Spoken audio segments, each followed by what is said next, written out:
मटर पनीर हम सबको बहुत पसंद है। आज हम बनाएंगे बिल्कुल ढाबा स्टाइल मटर पनीर, कुछ बहुत ही आसान और इजी स्टेप्स में। एक कढ़ाई में आप डालें ऑयल और ऑयल गर्म होने के बाद हम उसमें डालेंगे रफली चॉप्ड अनियंस। अब अनियंस को हमें मीडियम फ्लेम पे 3 से 4 मिनट तक कुक करना है ताकि उनमें एक लाइट गोल्डन कलर आए। इनमें अच्छा कलर आ गया है। अब मैं डालूंगी टमाटर, इनको भी मैंने रफली चॉप किया है, उसी के साथ हरी मिर्च। अब आप डालें नमक। नमक डालने से जो टमाटर है उनका कुकिंग टाइम जल्दी हो जाता है।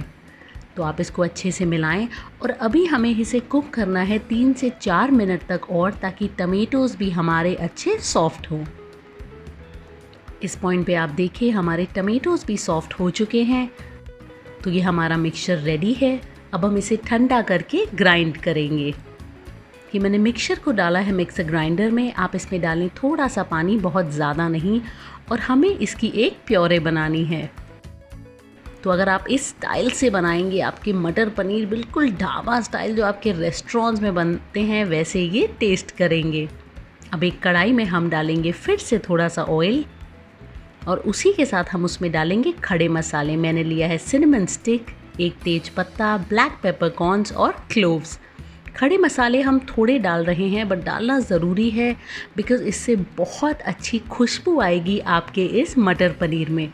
मुझे जीरा डालना नहीं पसंद, आपको पसंद है तो आप डाल सकते हैं। अब हम इसमें डालेंगे अदरक लहसुन की पेस्ट और इसको भी हम 1 मिनट तक भुनेंगे। अगर आपके पास पेस्ट नहीं है तो जब हमने टमेटोज़ को ग्राइंड किया था, आप तब उसमें जिंजर और गार्लिक डाल के उसको ग्राइंड कर सकते हैं। अब हम इसमें डालेंगे कश्मीरी लाल मिर्च। मैंने गैस की फ्लेम को कम कर दिया है। ये मिर्ची डालने से इस पॉइंट पे बहुत प्यारा इसमें कलर आएगा। अब हम इसमें डालेंगे हमारी प्योरे जो हमने तैयार की है और अब हमें इसे अच्छे से भुनना है। जी हाँ, ये बहुत इम्पॉर्टेंट स्टेप है। हम इसे भुनेंगे अपने मसालों के साथ ताकि इसमें बहुत अच्छा टेस्ट और फ्लेवर आए। तो आप देखिए मैंने 7 से 8 मिनट तक इसे भुना है। ये काफ़ी हद तक हमारी डिज़ायर्ड कंसिस्टेंसी है।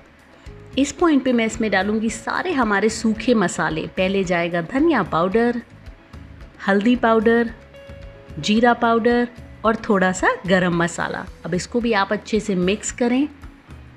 तो जब हम मसालों को अच्छे से भूनते हैं हमारी टमेटो और अनियन की ग्रेवी के साथ, तो उसके अंदर बहुत अच्छा फ्लेवर आता है। तो इस टाइम पे आप थोड़ा पेशेंस रखें, आप बहुत जल्दी नहीं करें। थोड़ा सा पानी अब आप डालें ऊपर से और इसको अब हम फिर से भुनेंगे 5 से 4 मिनट तक। आप देखेंगे इसका कलर और अच्छा हो जाएगा और इसका टेक्सचर भी बहुत बढ़िया आएगा। तो अब आप देखिए मैंने इसको अच्छे से भुना है, आपको कलर में डिफरेंस दिखेगा, ऊपर थोड़ा सा ऑयल आने लगा है। ये हमारा इंडिकेशन है कि हमारे मसाले बहुत अच्छे भुन गए हैं। अब मैं इसमें डाल रही हूँ फ्रोज़न मटर।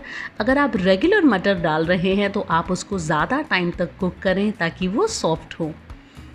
तो इसको भी अब आप अच्छे से मिलाएं। अब हम इसमें डालेंगे पानी। पानी आप अगेन अपने हिसाब से, आपको जितनी ग्रेवी पसंद है उतना कम या ज़्यादा कर सकते हैं। मुझे बहुत ज़्यादा ग्रेवी नहीं पसंद मटर पनीर में, तो मैं इसकी कंसिस्टेंसी थोड़ी थिक रखती हूँ। अब हम मसालों के साथ मटर को कुक करेंगे ताकि उसके अंदर बहुत बढ़िया फ्लेवर इन्फ्यूज़ हो।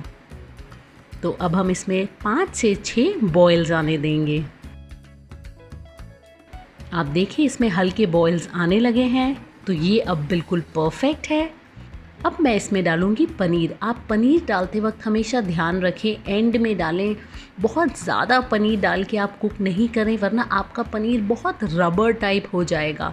सेकंड टिप, अगर आपका पनीर थोड़ा हार्ड है तो उसे आप थोड़ी देर गर्म पानी में डाल के रखें और फिर उसके बाद आप उसको अपनी ग्रेवी में ऐड करें, वो बहुत सॉफ्ट रहेगा। तो अब मैं इसको 1 से 2 बहुत हल्के बॉयल्स के बाद बंद करूँगी। आप चाहें तो इसमें फ्राइड पनीर भी डाल सकते हैं। आप देखें इसमें हल्के बॉयल्स आ गए हैं। अब हम इसमें डालेंगे कसूरी मेथी, हरा धनिया और उसी के साथ लास्ट पर बहुत इम्पॉर्टेंट 1 चम्मच देसी घी का। जी हाँ, बहुत ही मज़ेदार टेस्ट देगी घी आपके इस मटर पनीर को, तो आप इसको ज़रूर डालें। तो लीजिए, बहुत ही आसान और बहुत ही डिलीशियस मटर पनीर हमने बनाया है। मैंने और भी पनीर रेसिपीज़ बनाई हैं, जैसे कि पनीर बटर मसाला और पालक पनीर, उसका लिंक भी मैं डिस्क्रिप्शन बॉक्स में रखूँगी, आप ज़रूर उसे चेक करें। दाल मखनी बनाने में बहुत टाइम जाता है, बट आज मैं आपको बताऊंगी बिल्कुल ढाबा स्टाइल दाल मखनी बनाने का एक आसान और झटपट तरीका। तो यहाँ मैंने काली साबुत उड़द दाल को ओवरनाइट भिगो दिया था और इसको मैंने 5 से 6 बार बहुत अच्छे से धोया है। ये बहुत ज़रूरी है ताकि इसके अंदर की सारी गंदगी निकल जाए। ये राजमा को भी मैंने ओवरनाइट सोक कर लिया है। अब एक प्रेशर कुकर में हम डालेंगे अपनी दाल और उसी के साथ राजमा। अब आप इसमें डालें पानी और इसको अब हम प्रेशर कुक करेंगे ताकि जो हमारी दाल है वो अच्छे से सॉफ्ट हो जाए। आप इसमें डालें 1/4 टीस्पून नमक और इन सबको अच्छे से मिलाएं। अब आप प्रेशर कुकर को लगा के हम इसको सीटी देंगे 10 से 12। आप देखें, ये हमारी जो दाल है परफेक्टली कुक्ड हो चुकी है। हमें ऐसा ही बिल्कुल सॉफ्ट टेक्सचर चाहिए। दाल के पहले तड़के के लिए हमें कढ़ाई में डालेंगे देसी घी। जब घी गर्म हो जाए हम इसमें डालेंगे बारीक कटे हुए प्याज। तो बहुत तरीके हैं दाल मखनी बनाने के, सबके अपने अलग अलग स्टाइल हैं, बट आज मैं आपको सबसे क्विकेस्ट फॉर्म बता रही हूँ जो बिल्कुल ढाबा स्टाइल टेस्ट करेगा। तो अब हम इसको रोस्ट करेंगे ताकि इसमें हल्का गोल्डन कलर आए। आप देखें, इसमें गोल्डन कलर आ गया है। अब हम इसमें डालेंगे अदरक लहसुन की पेस्ट। ये बहुत मज़ेदार टेस्ट देगी, तो आप इसे ज़रूर डालें। इसको भी अब हम 1 मिनट तक भुनेंगे। तो ये अब बिल्कुल परफेक्ट है। अब हम इसमें डालेंगे कश्मीरी लाल मिर्च पाउडर। ये मैं इस पॉइंट पे डाल रही हूँ क्योंकि ये बहुत अच्छा दाल मखनी में कलर देगा। तो इसको भी डाल के अब हम थोड़ा सा भुनेंगे। अब आप इसमें डालें टमेटो प्योरे।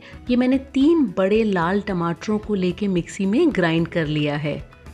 तो टमाटर की क्वांटिटी दाल मखनी में बहुत ज़्यादा जाती है। अब हम इनको भुनेंगे मसालों के साथ, टमाटर जब तक हमारे परफेक्टली कुक्ड हो जाएं। तो आप इसको बीच बीच में स्टर करते हुए 7 से 8 मिनट तक भुनें। अब आप इसमें डालें थोड़ा सा नमक भी, ताकि कुकिंग प्रोसेस हमारा फास्ट हो। तो आप देखें, इस टाइम पे टमाटर हमारे काफ़ी हद तक अच्छी तरह से भुन चुके हैं। अब हम इसमें डालेंगे धनिया पाउडर और जीरा पाउडर। इसको भी अब आप अच्छे से मिक्स करें। तो अब आप देखिए, ये हमारा मसाला जो है इस पॉइंट पे बिल्कुल रेडी है। अब आप इसमें ट्रांसफ़र करें सारी दाल और इसको अब हम अच्छे से मिक्स करके पकाएंगे। जी हाँ, अगर आप ढाबों में देखें तो वहाँ तो 8-8 घंटे दाल को लो फ्लेम पे पकाया जाता है, बट क्योंकि जनरली सिटीज़ में और शहरों में लोगों के पास इतना टाइम नहीं है, तो वो क्विक मेथड हम ट्राई करते हैं जो हमें बेहतरीन से बेहतरीन स्वाद दे। तो अब आप देखें, कलर हमारी दाल का इस पॉइंट पे, और जैसे जैसे ये पकती जाएगी इसका कलर चेंज होता जाएगा। अब आप इसमें डालें गरम पानी। ये बहुत इम्पॉर्टेंट है, ठंडा पानी नहीं डालें। तो गरम पानी डाल के आप अच्छे से मिक्स करें। अगर आपने मेरी बाकी की दाल रेसिपी या सूप रेसिपीज़ देखी हैं, आपने वहाँ पे भी देखा है मैं हमेशा गरम पानी डालती हूँ। अब आप इसमें डालें धनिया। ये हम एंड में भी डालेंगे, बट इस टाइम भी डालते हैं। धनिया के साथ भी जब दाल कुक होती है बहुत बढ़िया उसमें फ्लेवर आता है। तो अब हम इसे कम से कम 15 मिनट तक लो से मीडियम फ्लेम पे कुक होने देंगे। अब आप देखें, 15 मिनट बाद हमारी दाल काफ़ी गाढ़ी हो गई है। कंसिस्टेंसी इसकी बहुत मज़ेदार हो गई है। आप साइड्स को भी स्क्रैप करते रहें। तो बिल्कुल जैसे आप ढाबों में जो थिक गाढ़ी क्रीमी दाल खाते हैं, ये बिल्कुल वैसी लग रही है। अब आप इसमें डालें बटर। जी हाँ, दाल मखनी है तो बटर तो जाएगा। उसी के साथ कसूरी मेथी और ढेर सारा हरा धनिया। बटर की क्वांटिटी आप अपने हिसाब से कम या ज़्यादा कर सकते हैं। अब आप इसमें डालें फ्रेश क्रीम और इसको भी अच्छे से मिलाएं। इसके बाद हम बनाएंगे दाल मखनी का सेकंड तड़का। जी हाँ, हम इसके ऊपर एक और तड़का डालेंगे जो इसका स्वाद बहुत ही बढ़ा देगा।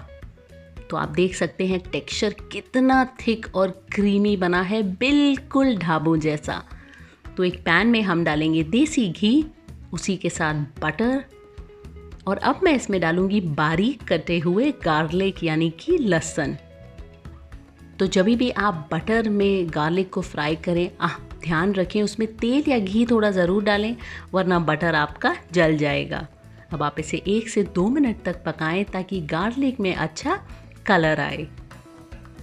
तो आप देखें इस पॉइंट पे गार्लिक हमारे अच्छे से हो चुके हैं।